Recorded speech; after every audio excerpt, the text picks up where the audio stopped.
আসসালামু আলাইকুম। আজ আপনাদেরকে রান্না করে দেখাবো শক্ত লেয়ার মুরগি এবং এই মুরগিটা রান্না করে কি করে বেশি মজাদার হবে সেভাবে কিন্তু রান্নাটা করে দেখাবো। আর এটা কিভাবে কম সময়ে রান্না করা যাবে খুবই সহজভাবে সেভাবে রান্নাটা করে কিন্তু আমি দেখিয়ে দেব। তো চলুন দেখে নিই কীভাবে রান্নাটা করি। প্রথমে আমি এখানে মুরগির মাংসটা ফ্রিজে ছিল, এই জন্য মাংসটা আমি ফ্রিজ থেকে বের করে পানিতে ভিজিয়ে রেখে দেবো। আর এদিকে আমি নিয়ে নিছি, প্রথমে এখানে আমি যে পেঁপে নিয়েছি, পেঁপেটা এভাবে একটু কেটে নিয়েছি, এর খোসাটা সহ, খোসাটা ফেলে দেব না। এটা আমি বেটে নেব। পেঁয়াজ, আদা, রসুন, কাঁচামরিচ, শুকনো মরিচ, জিরা সব কিছু কিন্তু আমি বেটে নিয়ে নিয়েছি এদিকে। আর এদিকে মাংসটা কিন্তু আমি 2 থেকে 3 বার ভালো করে ধুয়ে নিয়ে নিয়েছি। এরপর যে আমি একটা হাঁড়ি নিয়ে নিয়েছি, হাঁড়িতে মাংসগুলো উঠাই নেব। সবগুলো মাংস কিন্তু আমি হাঁড়িতে উঠাই নিয়ে নিছি। এখানে দিয়ে দেব 1 কাপ পেঁয়াজ কুচি, আর দিয়ে দেব আমি 1 চা চামচ দিয়ে দেব পেঁয়াজ বাটা, আর 1 চা চামচ দিয়ে দেব রসুন বাটা,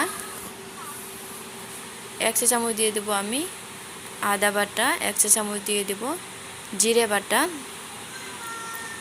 হাফ চা চামচ দিয়ে দেব আমি কাঁচা মরিচ বাটা, আর 1 চা চামচ দিয়ে দেব আমি শুকনা মরিচ বাটা। এরপর যে দিয়ে দেবো আমি যে পেঁপেটা বেটে রেখে দিয়েছিলাম খোসা সহ। এটা দিলে কি হয়, মাংসটা খুব সহজে সিদ্ধ হয়ে আসে, একটু কম সময় লাগে। যেহেতু এটা লেয়ার মুরগি একটু শক্ত, এটা দিলে খুবই তাড়াতাড়ি রান্না করা যাবে। তো এরপর যে দিয়ে দিলাম আমি হলুদের গুঁড়া, ধনিয়ার গুঁড়া, আর এখানে দিয়ে দিলাম গরম মশলার গুঁড়া। তো আমি এখানে কিন্তু গোটা গরম মশলা ব্যবহার করিনি, গুঁড়াটাই ব্যবহার করেছি। দিয়ে দিলাম 3 টুকরা তেজপাতা আর স্বাদ মতো লবণ। লবণটা দিয়ে এখানে সাদা তেলটা দিয়ে, আর এদিকে ডিম ছিল মাংসতে, এই ডিমটা আমি এক সাইডে রেখে দেবো, এটা পরবর্তীতে আমার কাজে লাগবে। আর সব কিছু উপকরণ দেওয়ার পরে হাত দিয়ে ভালো করে 4 থেকে 5 মিনিট ভালো করে এভাবে মাখিয়ে নিতে হবে, একটু সময় ধরে। অবশ্যই চেষ্টা করবেন 4 থেকে 5 মিনিটের ভালো করে মাখিয়ে নিতে। তো ভালো করে মাখানো হয়ে গেলে এটা আমি একটু রেস্টে রেখে দেবো 20 মিনিটের জন্য। তো 20 মিনিট পরে আবার ঢাকাটা খুলে এদিকে আমি 2টা মিডিয়াম ছেলে আলু এভাবে বড় সাইজ করে কেটে নিয়েছি। তো এগুলো দিয়ে দিলাম, দিয়ে একটু আবার হাত দিয়ে মিক্স করে নিলাম। মিক্স করে নিয়ে এখানে আমি ঝোলের জন্য পানিটা দিয়ে দিয়েছি পরিমাণ মতো। পানিটা দিয়ে এখানে আমি আটাগুলো নিয়ে নিয়েছিলাম। যেভাবে মাটির চুলায় বা মাটির হাঁড়িতে রান্না করে এইভাবে কিন্তু রান্না করব। তো এই জন্য আটাটা আমি প্রচুর সাইড দিয়ে গুলে দেওয়ার পরে তারপর ঢাকা দিয়ে দিয়েছি। আর এদিকে ছাদে চলে আসছি মাটির চুলায় রান্না করার জন্য। আর এই যে মাটির চুলায় প্রথমে লাকড়ি দিয়ে তারপর আগুনটা ধরে নিচ্ছি। মাটির চুলায় রান্না করলে কিন্তু খেতে ভীষণ ভালো হয়। এদিকে কিন্তু আমার পাতিলটা একদমই নতুন, কালি নাই, এর জন্য আমি প্রথমে পাতিলে একটু তেল মেখে নিয়ে তারপরে এভাবে একটা পলি দিয়ে দিছি। এতে করে পাতিলটা একেবারেই নষ্ট হয়ে যাবে না। এই জন্য এই যে আমি হাত দিয়ে এভাবে একটু চেপে দেব, যাতে করে এর ভেতরে কোনো হাওয়া বাতাস না থাকে। এভাবে দিলে পাতিলটা আপনার একদম ঠিকঠাক থাকবে, যে এরকম দিয়ে দিবেন এরকমই থাকবে। তো এদিকে আমি চুলায় রান্না করতেছি।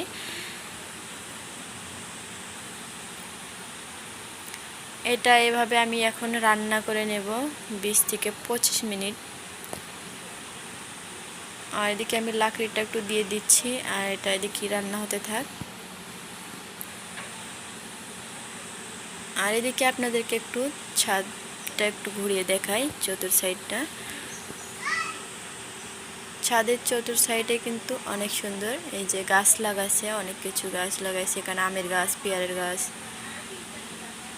মরিচের গাছ, ড্রাগন ফল, লেবু, অনেক কিছু গাছ আছে চতুর সাইড দিয়ে কিন্তু এভাবে গাছ লাগানো। খুবই ভালো লাগে দেখতে এভাবে ছাদ বাগান। আর দেখেন ছাদে যে আম ধরেছে, ছোট ছোট পেয়ারা।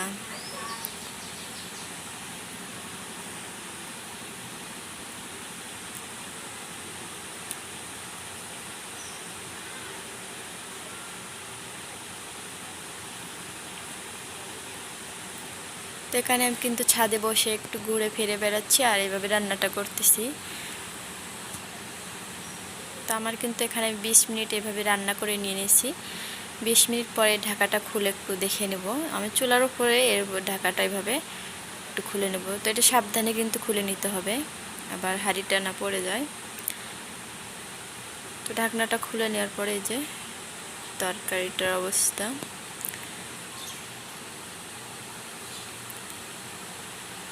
তো এটা কিন্তু আমার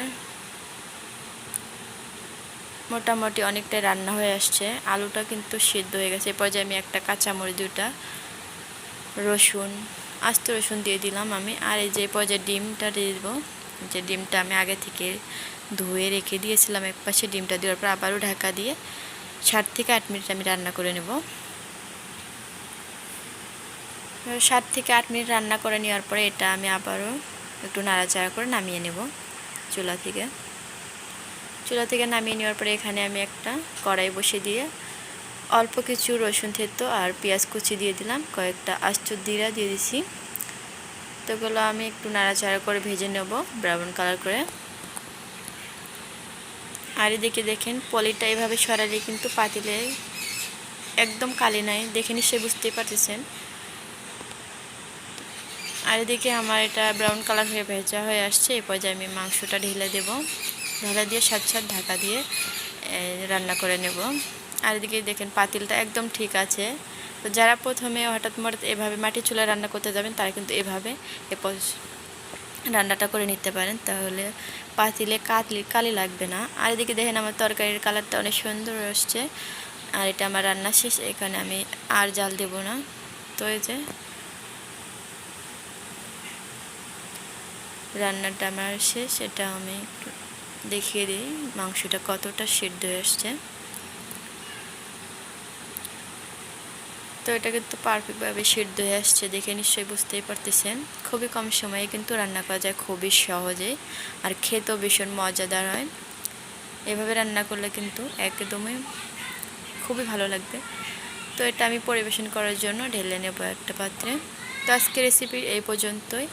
আজকের রেসিপি কেমন লাগলো, ভালো লাগলে অবশ্যই লাইক কমেন্ট শেয়ার করবেন। সবাই ভালো থাকবেন, সুস্থ থাকবেন। আল্লাহ হাফেজ, আসসালামু আলাইকুম।